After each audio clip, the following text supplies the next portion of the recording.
So Ben, I'm pretty much an Exchange guy, and a lot of times when I talk to customers about hybrid Office 365, they start with Exchange, but they don't know anything about the other aspects of 365. So let's say I've got a 1,500, 2,000 person company, and I want to go full hybrid on Office 365. What are the kinds of things I'm going to be thinking about and worrying about to do that? It's a good question. I mean, at a high level, I break it down into three primary areas. The first is the technology piece, which is the most obvious. Sure. How will I set up a hybrid environment? How will I set up authentication? Will I have hybrid search? Will it be, dual two-way? Will it be one-way inbound? So that technology piece. The second piece really is around business process, and how will this hybrid affect my business processes, both during the migration, because we may interrupt people while we're migrating, but also those business processes that are tied directly to on-premises services. Some examples of that, line of business integration, where we have data within a site or site collection in SharePoint on-premises that's integrated with an existing system like SAP or PeopleSoft. Really common. The third is the change management and governance. And this is what a lot of people overlook. We hear the words change management and governance, but a lot of people don't know what that really means. So I think a very practical approach to change management and governance, and change management is so much about communication and inclusion. I read once in a book that I'm against any conspiracy I'm not a part of. and I think that's true. People just want to feel like they're included. And I think we've seen this on our projects we've worked together, creating a timeline and continually communicating when change is coming. So change management doesn't have to be complex. The governance piece is the flip side of that, and there are a lot of changes there. So there's a lot of changes in 365 about how we govern our data. So starting with technology, the first of those three areas you mentioned, authentication is the foundation for everything that you do, because until you authenticate a user, you don't know what she has permission to do. So for companies that are thinking about taking this deployment step, what do they have to do with AD? Do they have to have AD? Do they have to have it on-prem, in the cloud? How does that all work? Well, a lot of companies and organizations have actually started with their Exchange. You've done a Sure. lot of those as well. And a lot of times to do that, they put a minimal set of authentication with the 365 in place to make that happen. Now, an interesting point that is not clear to a lot of people, Office 365 itself doesn't do authentication. Well, Office 365 uses Azure Active Directory for authentication, and it's a small Right. point, but it's really important. You'll see why. We'll talk a little bit more about that. There's really 4 different ways to authenticate to Office 365. The first way would be a cloud-only identity. That is an identity that exists only in Azure, that's wired up to your 365 tenant, and that's the only place that user exists. We rarely use this, but it is possible for things like an extranet or where we want to test functionality or pilot. Right. It's probably not a great choice for most organizations, because I'll now have a username and password in the cloud and a different username and password on premises. So the second way we can do this is we can synchronize our on-premises Active Directory with the Azure Active Directory, so essentially with 365. And that we can synchronize that user account information and the password hash to Azure. And what this does is it gives us a pseudo single sign-on, if you will. I can log into Office 365 with the same username and password I can on premises. Right, I've heard people call that same sign-on. Same sign-on, yeah. Right, because it's same credentials. It is. Some people are worried about having their password hash in the cloud, but it is a hash, number one, and it is encrypted on transit. Right. And it is stored differently in Azure Active Directory than it is on premises. The third way, so if you don't like that, by the way, the second way is Microsoft's preferred method, is what they're saying. And it's because it's the easiest way to get wired up and on 365. The third way is to synchronize only the user account information and not the password, and use Active Directory Federation Services, ADFS, to do your authentication. Right. So what happens there is Office 365 redirects you back to on-premises for the username and password. Think of it this way. Option number 2 with password hash sync, Microsoft controls the point of authentication. With option 3, ADFS, we control the point of authentication. The downside to using ADFS is that it points back to an on-premises environment. And if that were to go down, authentication breaks. If you're a very experienced Microsoft shop, one of the things we do occasionally is go ahead and put another ADFS server in Azure so that if on-premises dies, we get a backup. But that's really getting into more complex architecture, but it's possible. The fourth way is through third-party single sign-on products. Right. I've used Ping and Shibboleth, and I probably shouldn't say because there's several out there that work. But if you go out to the Office 365 site, you can see the list of all of the certified third-party vendors.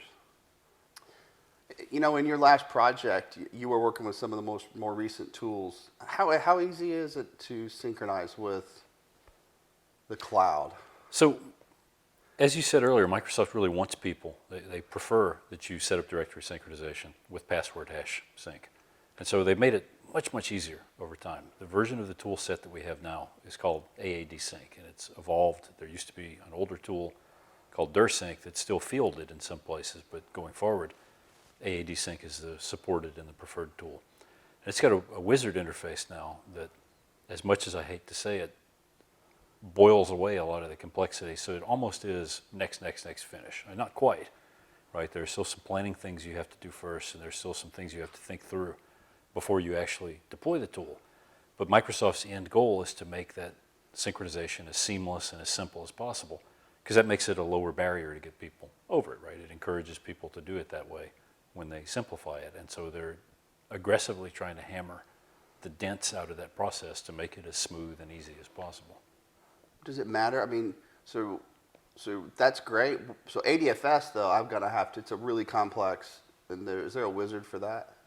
Yeah, the AAD Connect wizard can help you deploy ADFS, but you know the challenge around ADFS is really more of an operating challenge. Setting it up is a matter of installing some software and making sure that you have the right certificates and whatnot in place. But on an ongoing basis, you have to think more about, okay, do I need to worry about distributing load between different servers? Do I need to worry about having redundancy in multiple places so that a single site failure doesn't cause a problem?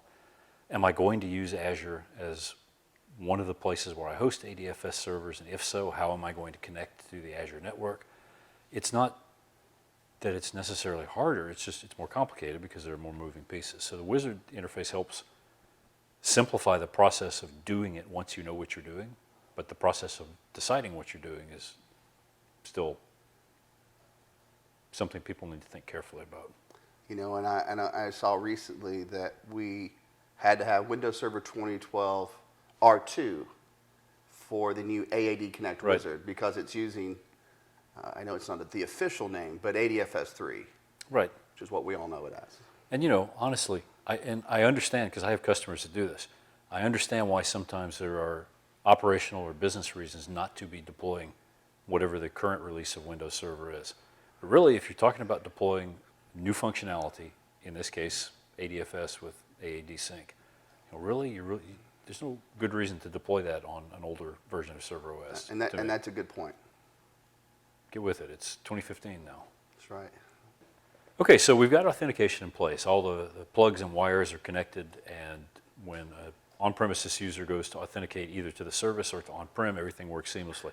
Now people are starting to use the service. So you've got sites in on-premise SharePoint. You've got sites in SharePoint Online. Does that ever confuse users? I mean, how do people find what they're looking for, and how do they know what site they should be using if you've got sites on both sides? You know, this is one of those areas that really does take both experience and knowledge for the right solution. It's not something that's wizard-driven.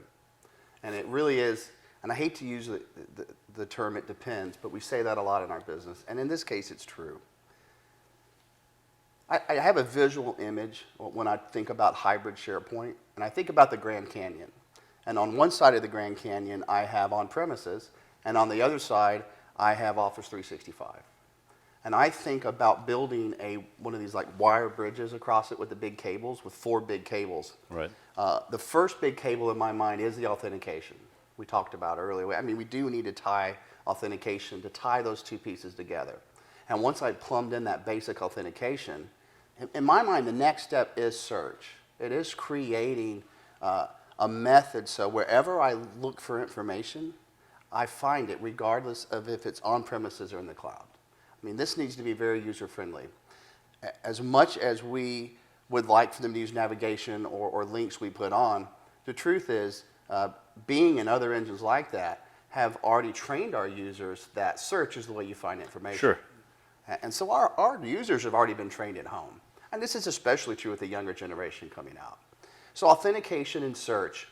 The third thing, and it's not a technical hybrid, if you will, but it is having navigation in both places that doesn't have to be identical. And this is a hard business choice to make. You know, do I want this to be completely transparent between on-premises and 365, which is very difficult because that means you now have to keep your on-premises environment always up to date with Microsoft. Right. With their cloud version, and that can be challenging. Well, and there are things that Microsoft is putting into the Office 365 services that don't exist. Well, yeah, I mean, on premises. That's true. Right. I mean, we see that all the time in Exchange. That's the carrot that helps Microsoft is using to help encourage people to go to the service in the first place. And so it's hard to keep those consistent. So it's likely that we're going to have two slightly different experiences, or maybe completely different. But I think having a common search engine between the two, at least federated, if not crawling across. Right.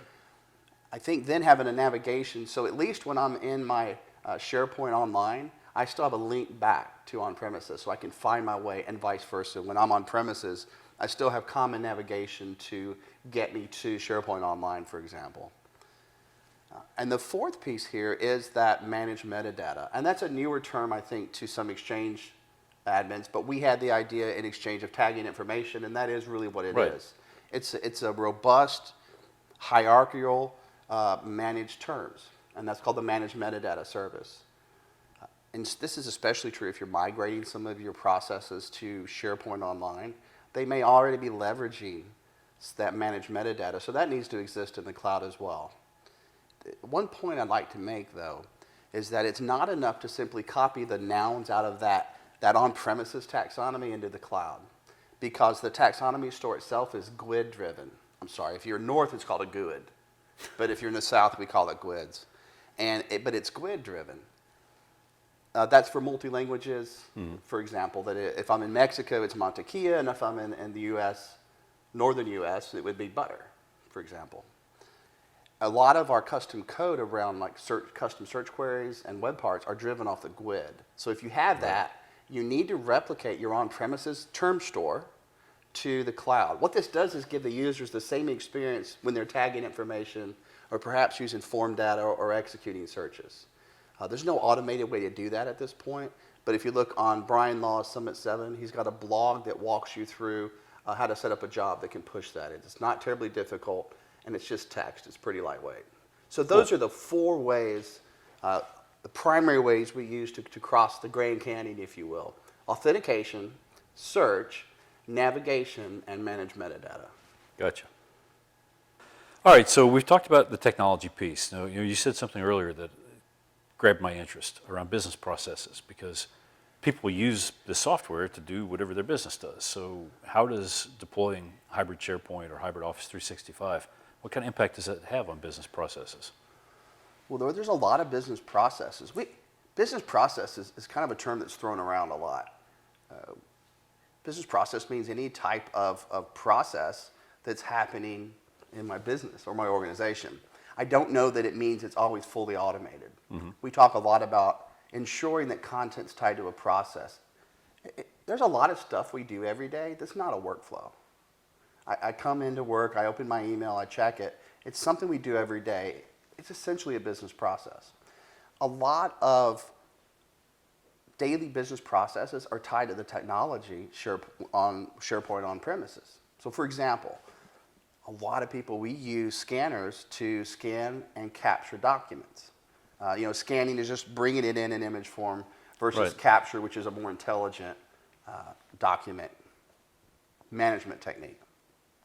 If that's scanning directly to your on-premises SharePoint, when I move that site to SharePoint Online, we need to engineer a way now to connect that scanner to Office 365, which is possible. Most of the major vendors do allow us to capture and scan documents. Another example, we may be doing lookups off of external systems via the business connectivity services, BCS. When we moved that to the cloud, it's very possible that the latency across the internet will make that response time so slow it becomes unusable. It's not necessarily that it will time out, but if it takes 15 seconds, so let's say I'm filling out a form and I want to put in, and there's a customer field and I've got a list and I'm trying to read that across the internet, that response time may be so slow the users bail. So we do have to consider all of the connections from this on-premises system to people's processes, especially the CEO, because it doesn't matter how small the process is, that's one person you want on your side, and then whoever writes your check. So those are the two people that we like to make happy when we're on site. But in all seriousness, we find most of our customers are really surprised at the level of integration that their on-premises SharePoint has gotten over the years. You know, SharePoint exploded in, 2007 and 8, and there's so much integration with that. We see the same thing a lot with Exchange, where people get ready to move from one version of Exchange to another, or they jump the Grand Canyon and go hybrid, and then all of a sudden they get a phone call that, hey, the CEO's multifunction printer doesn't work, or there's some business process that's been going along fine for 10 years that anonymously sends email through some device that now doesn't work because the environment changed, and nobody even knew that process was there because it was working fine. And things that are working fine tend to go below the radar. Nobody notices or is aware of. They don't get tied into the usual IT planning cycle until something breaks. So I'm glad to hear that's not just an Exchange thing. It's not. The last thing I would say is there's not feature parity between on-premises SharePoint and SharePoint Online. Mm-hmm. There are some things available in SharePoint Online, like Power BI, Delve, for example, that aren't available on premises. Right. And there are things on premises, let's say incoming email is a big one. So the ability to have an email address attached to a library or list and have mail routed to that. There's some people use that for their daily business processes. That's not available in SharePoint Online. And I don't know that it's as big a problem as people find. What my advice generally when we talk at shows and conferences really is to don't try to take an on-premises architecture and force it into a cloud architecture. Every problem we've seen so far, almost every problem, we've been able to re-engineer in the cloud. It just may take a different way of engineering that process. But that goes back to earlier we talked about change management and that culture shock. You do have to communicate those changes. There's only so many changes you can make at a time. It's like changing water in a fish tank. If I just change 100% of the water out in a fish tank, I'm likely to kill the fish. So we say 10 to 20% of the water at a time, and then wait a couple of weeks and change it again. It's that way with change management and migrations. You've seen that, I'm sure, in Exchange. Sure. We try to make a change and let things settle, and make a change and then let things settle, instead of just introducing a lot of chaos at once. A little chaos goes a long way. No doubt. So when you say that, when you tell me that there are functional differences between the two products and each has its strengths and weaknesses, and that makes me wonder, do I want to go to SharePoint Online? Maybe I'm better off staying on-prem so I have the features available on-prem that I need. My question to that is absolutely we want to use SharePoint Online. I think the point is we don't have to move everything to SharePoint Online. It's not an either or. That's where hybrid comes into play. Some things are very well suited. Office 365 gives us easy access for remote employees, for people who travel. We use it all the time. Sure. I feel like I live on airplanes at times and hotels. It gives me easy access to my data. So, it's also highly available. The odds are really good for most organizations that Office 365 uptime is much better than they would get out of their corporate infrastructure. So there's a lot of benefits. A couple of things to think about. We talk about what we call a workload. It's really been a term we use a lot now with cloud, but it is those things we do in our systems, like authentication, collaboration, scanning, document capture, those workloads. Which ones are not tightly integrated with other processes in an organization that can be carved out and put into the cloud? I'll give you an example. We have a client and their CEO sends out a monthly blog to 65,000 employees. Well, that monthly spike, we had to add web servers just to handle that monthly spike. Well, the great thing about Office 365 is we essentially get on-demand scaling. Sure. So we can move some of these pieces to 365, shrink our on-premises infrastructure, and let Microsoft worry about that storage and processing. Another example would be the OneDrive. So we have essentially an unlimited personal drive storage space. So I think it makes a lot of sense for companies to take that My Site on premises and move it to their OneDrive for business, which is essentially still a My Site drive. And let's move that workload out. Okay, but when you say that, that raises the G word, right? As soon as you start talking about taking data that you control and manage on premises and move it to the cloud, doesn't that introduce new governance issues? Well, Doesn't it make things more complicated? it does. It does. So people ask me this question a lot. And so when I ask them, well, how are you doing governance today on your local My Sites and file shares? And you know what their answer is? We don't. We don't. So why are you worried about going to the cloud and governance? It's a really common response. What I think it is, it's an opportunity to actually start putting some governance around your data. We talk about security being the CIA triad, that confidentiality, integrity, and availability. Right. The great thing about Office 365 is that integrity and availability is largely now Microsoft's problem. In a lot of ways, it simplifies your overall governance. Now we can get to, is this content in the right location? We can get to authorization of data and really talk about that confidentiality of data, and the integrity and availability is now off our plate. I think it helps us. I think it really does help us. The other thing with governance in the cloud is we get information rights management. And you know, Yep. That's not necessarily a simple thing to turn on in a large environment. No. Because you have to have the entire infrastructure in place. With Office 365, it's just a switch. You give them $1 or $2 a month, or nothing depending on your enterprise agreement, and now I have rights management. And it's interesting you say that, because way back in the day when they first introduced rights management, it was hugely complicated. And it's gradually gotten simpler and simpler and simpler, and at the same time it's gotten more and more functional.